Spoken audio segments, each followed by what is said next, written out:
do you have less respect for superstars if wala silang championship? Especially the ones na nag-retire na wala na talagang chance manalo ng championship. Do you respect them less? No. Why not? No. Sino ba yung mga walang rings? Iverson, Nash, Reggie Miller, Stockton. Steve Nash, Stockton, Malone, Barkley. Paano man hindi respetuhin yun? Si Iverson na lang eh. I mean, kahit yung mga off-court antics niya, syempre, pag pinanood mo siya, talagang may entertain ka. Ilang scoring champ siya sa NBA. He's what? He's my height. He's like 6-footer lang. Tapos, he's my weight also. 170, 175. So, Bagay lahat naman tukol sa'yo yun. Ano mo talaga bida lagi? hindi, syempre, I admire him so much. Kasi, ganong size niya sa NBA, bihira yung ganon na sobrang unstoppable. Nagdo-dominate. Nagdo-dominate talaga siya. Tsaka yung heart niya sa game, nandun talaga. Sinasabi nga na din, talk about practice, practice. Yes, maganda mag-practice, but pagdating sa game time, makikita mo yung effort niya, makikita mo yung hustles niya, makikita mo yung puso niya talaga nandun sa laro, gusto niya manalo. Isipin mo, dadala niya yung team niya sa finals. I mean, against the LA Lakers, sino ba mananalo kay Kobe and Shaq? So, I mean, hindi. Even Reggie Miller, grabe. He's a clutch player, pero yung era nila Malone, na kay Jordan yun eh. So, Malas yun lang. malas yun sa era ni Jordan. So, yun lang. No. Sobrang, pag mga ganun players, pag nakikita mong binibigay nila lahat, 100% sa floor, syempre, ma-appreciate mo yun as a fan. Suzy, nako, alam ko na saan pupunta to. No! Sa birthday boy. Meron ba kayong may box of tissue ba tayo? Hindi, sige, okay. Sige. Champion naman yun ah. Nag-champion yun, but it took a while, di ba? But sige, let's talk about these people first. Ako, honestly, no way. Kasi like what Renren said, I mean, so many circumstances contribute to you being lucky enough to be part of a champion team. Hindi lang naman ikaw eh, di ba? I mean, kunyari, like Reggie Miller, my God, ano yung ginawa niya for Indiana, di ba? All these big names, they're all like undoubtedly legends now. Barkley, oh my God, ang malas lang talaga nila na they were in the same era. Malas yung as pinanganak si Jordan. Kunyari, anong pipiliin mo? Maging isa kang Steve Nash, maging isa kang Karl Malone, isa kang John Stockton na nag-retire na lang, hindi nakakuha ng ring, o Scalabrini? May ring ka ba? Grabe talaga. Si Scalabrini. Sa dami-dami ng place, Scalabrini. Or si Menga. Or si Mark Madsen. Oh, Di, okay si Madsen. Benga na lang tayo. diba? I mean, DJ Benga! who would you choose? I mean, it's not that I have less respect for them.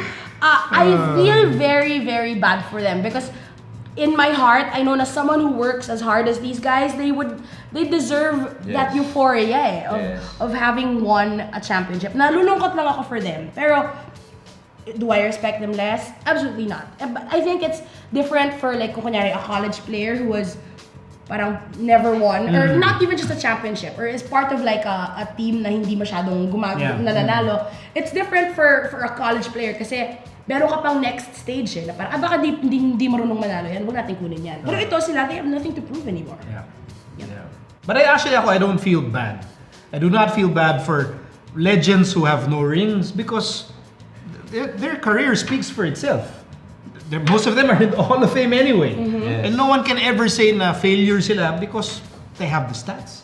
They have the individual awards. They have, they have that career that no one can take that away from them. I know most of them parang may kulang eh. And they say it also na parang, every time they look back, it's disappointing na wala akong championship. But, there are players with championships but they never had the career na ganon, na, something that will impress people years, 20, 30 years from now. Ikaw, Charles.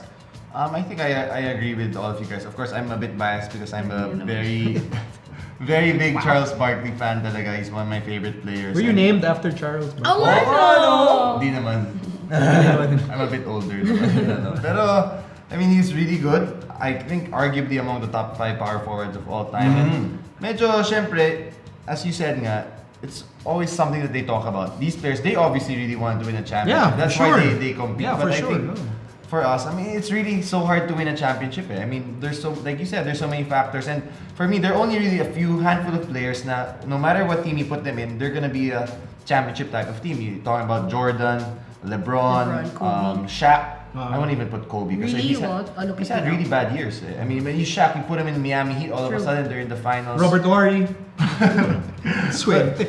Jumbo Volado. Jumbo Volado! Yun Gilbert yun Lau. eh. Yeah, you put them on automatic yung champion. There are a few, Jerwin Gakpo! Jerwin Gakpo. Yeah. I mean, there are a few transcendent guys talaga na, they'll make that team really great. But these guys, they're among the best in the history of basketball, and I think they still deserve every bit of respect. Doesn't make them any less that they did win a championship. But like you, kunyari, di ba, as a Barkley fan, alam mo may kulang, parang sayang, ba di Medyo. niya nakuha. Like, with Jason Kidd, when he finally won a Finally. championship, grabe yung iyak ko. Umiyak talaga ako. I remember I watched that game in the house of Drew Arellano with Cheska Liton. Dallas versus Miami yun, di ba? So pareho kami umiiyak for Nag-aaway. different reasons. Nagsasabi ko na ba kayo? Hindi naman. But iyak talaga ako. Yeah, kasi si Cheska iba is Dwayne Mrs. Wade. fan, yes. You're Mrs. Kidd. Yes. So iba pa rin. So kaya ako nalulungkot for I used to hate Jordan because he always beat Barkley. I mean, finals and they couldn't win. So lang ata may hate kay Jordan. Dati nga. No, I did not cheer for Jordan when they were winning their first three I peat. cheered for him when he was in the Kasi Wizards. tinalo niya si Magic Johnson eh. Galit na galit ako nun. Sobrang galit ko nun. Kasi ako Showtime Lakers fan ako. 80s, ano? O kasi 3 years old pa lang nanonood na ako ng NBA. Hindi pa ako nagsasalita na nanonood na ako ng basketball. Okay? Para lang malinaw. Sinatwalo eh. Para lang malinaw. And I remember when Jordan won his first. Sakit sa akin nun kasi tinalo niya si Magic Johnson. That hurt. And so, dala ko yung hurt na yun all throughout. So, during that time, the first three-peat, I cheered for Seattle. I cheered for freaking Utah. Di ba niyo Utah Jazz? Kasi parang masyadong malakas tong si... I cheered for Barkley. I was cheering for those, that Phoenix Suns team. Pero wala hindi talaga kaya. Pero kasi minsan lang rin, like, let's say with Barkley or with Iverson, di ba, they did win their championship. With Barkley, people will say it's because he didn't work hard enough. Kasi yung lifestyle niya, mahilig uminom si Iverson, mga off-court antics niya. I mean, there's always a knock on these guys that people say, that's why he didn't win a championship. So, I don't know if that's a factor in, at pag manalo ka, wala kayong masabi. That Suns team almost. Muntikan na yun, that Suns team. Nabangga si flying chest bump or whatever. The player that comes to mind for me, Patrick Ewing. Kasi I was really cheering for the Knicks nung 94. They lost to Elijah Wan and the Rocket. Knicks talaga ako na I love that Knicks team. Yung John yung Starks. ugly ball, yun yung original grit and grind for me na masakit sa mata pero I love that team. John Starks, Derek Anthony Harper. Mason, Derek Harper, Pat Riley. And for me, Patrick Ewing, yun yung a lot of people criticize Patrick Ewing kasi di ba kaya nagkaroon ng what is that, the Ewing theory? yeah. Pero I love Patrick Ewing kasi siya binubuhat niya talaga yung team. And he stuck to the way he played. And wala siyang championship but I admire the way he played, the way he talagang binuhos niya yung kaluluwa niya for the Knicks. Yes. All those years, no? So sa akin hindi exist that Seattle part of his career does not exist. Yung Hindi Orlando forever part. Nick. That does not exist for me. Tapos yung pare si Elijah Wan nag-Toronto, wala yun. That does not exist. For me yun. So Patrick Ewing, I don't care if wala siyang ring. My respect for him is buo. If you guys wanna relate, you watch the 30 for 30 documentary ni Reggie Miller. Makikita niyo yung struggle niya. Oh yeah, Grabe. Grabe. Okay, if baka may players na walang championship pero mahal na mahal niyo, maybe you can let us know. Yeah, even in the PBA, in the UAAP, locally, let us know please over Twitter at @upper_B and follow Buhay Basket as well on Twitter, Instagram, and Facebook.